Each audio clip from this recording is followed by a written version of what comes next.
सभी साथियों को जय पासी, नमस्कार। कैसे हैं आप और कैसे हैं आपके समाचार? फिलहाल आपके समाचार भले ही ठीक हों, लेकिन पासी समाज के वो नेता जो बीजेपी हैं उनका समाचार खराब है। और उनका समाचार इस तरीके से खराब है कि पुलिस के द्वारा उनका पिछवाड़ा लाल कर दिया गया है।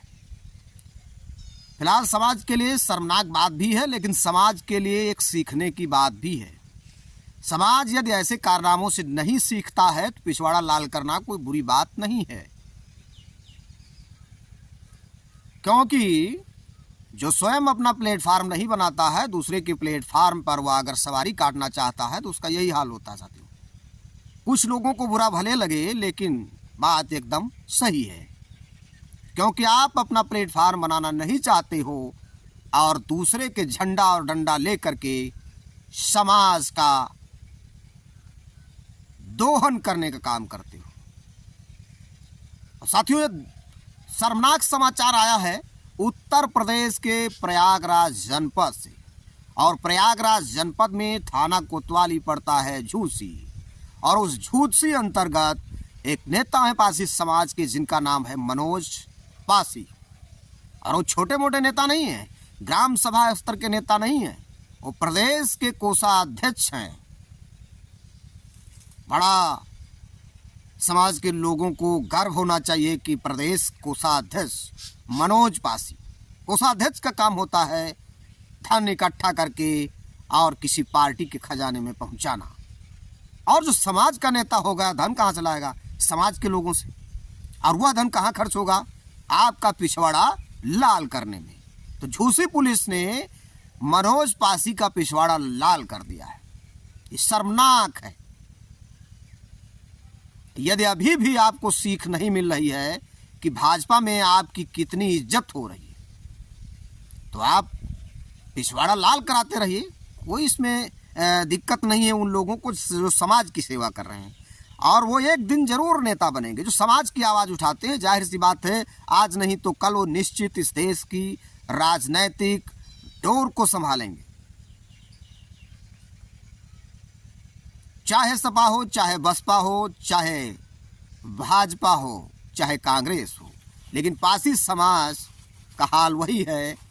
चाहे छुरी कद्दू पे गिरे या कद्दू छुरी पर गिरे, लेकिन कटेगा कद्दू ही।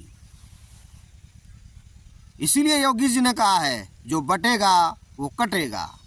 आप लोग एक मुख्यमंत्री की बात को नहीं समझ पा रहे हो, तो इससे बड़ा आपके लिए शर्मनाक बात क्या हो सकती? और हाँ, खासकर ये बात कि उस झूसी थाना का जो थाना प्रभारी है वो संभवतः ठाकुर ही है। उसका नाम उपेंद्र प्रताप सिंह। तो उपेंद्र प्रताप सिंह पर मनोज पासी ने मारने पीटने का आरोप लगाया है, और उनके बैक यानी पीठ पर गहरी चोट के निशान है। मनोज पासी ने खुद ही बताया कि इतना नहीं मारना चाहिए था पुलिस को, जिस तरीके से हमको मारा गया है। वो कोतवाली के सामने ही खड़े होकर के अपने साथी को एक वीडियो बनाया और वीडियो जारी करके सोशल मीडिया पे डाल दिया। उनका कहना है कि इस तरीके से नहीं मारना चाहिए, यानी कि पिछवाड़ा लाल नहीं करना चाहिए था,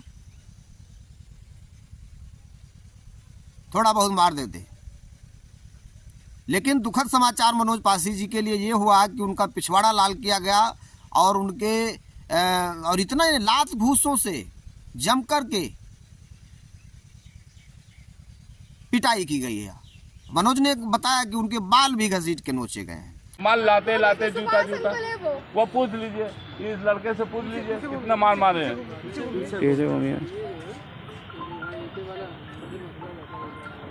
मनोज पासी को झूसी थाने में बेरहमी से मारा गया, और बहुत ही बेरहमी से मारा गया। जिन बेहोशी की हालत में इन्हें जो है अस्पताल ले गए, जहां होश आई अस्पताल में बाल उखाड़ के इस तरीके से मारा गया।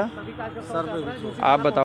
और मामला क्या था? मामला ये था कि उनके द्वारा बताया जा रहा है कि उनके भाई का कोई मामला था, और उस मामले को लेकर के इन्होंने थाने में फ़ोन किया होगा, जिस पर इनको फ़ोन पर ही गाली दी गई। उसके बाद ये थाने में अपनी राजनीति चमकाने के लिए गए और उस राजनीति चमकाने के ही चक्कर में उन्हें ये नहीं पता था कि मैं पासी हूँ। उन्हें ये भ्रम था कि मैं भाजपा का एक कोषाध्यक्ष हूँ और थाने में जाऊंगा तो अच्छी तरीके से मुझे कुर्सी मिलेगी और चाय मिलेगी। लेकिन चाय और कुर्सी के बजाय उनका स्वागत इस तरीके से किया गया कि अब तो आग पर सेकाई करनी पड़ेगी। तो इससे यही हाल है साथियों, चाहे सपा में हो चाहे जिस पार्टियों में हो, लेकिन वह सम्मान आपको नहीं मिलेगा जो सम्मान आपको खुद अपनी पार्टी बना करके मिल सकता है। इसीलिए सीएम महोदय ने कहा था कि जो बटेगा वो कटेगा। तो आप बटोगे तो निश्चित कटोगे। तो आप लगाते रहो नारा जय श्री राम।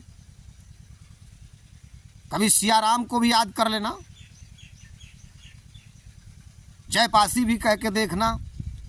और जय पासी में वो ताकत है कि आज आपके इस दुख दर्द में पासी समाज जरूर खड़ा होता है। लेकिन फिर भी हमारा समाज इतना दयालु है कि आपके साथ में खड़ा होगा और मेरी भी सहानुभूति है आपके पास। लेकिन ज़रूरत है कि आप लोग अभी भी जाग जाओ। मार खाने के बाद आप समाज के लोगों से मदद करने की बात करते हो।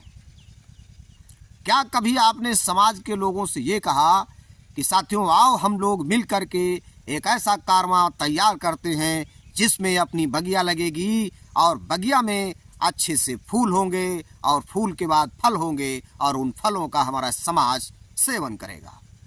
लेकिन नहीं, आप अपनी बगिया नहीं लगाना चाहते।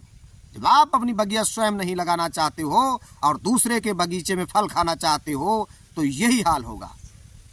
बात कड़वी है पर सच है। जिसको बुरा लगे उसका भी धन्यवाद, जिसको अच्छा लगे उसको भी धन्यवाद। जय पासी, लगातार बने रहो। जय पासी, जय भारत।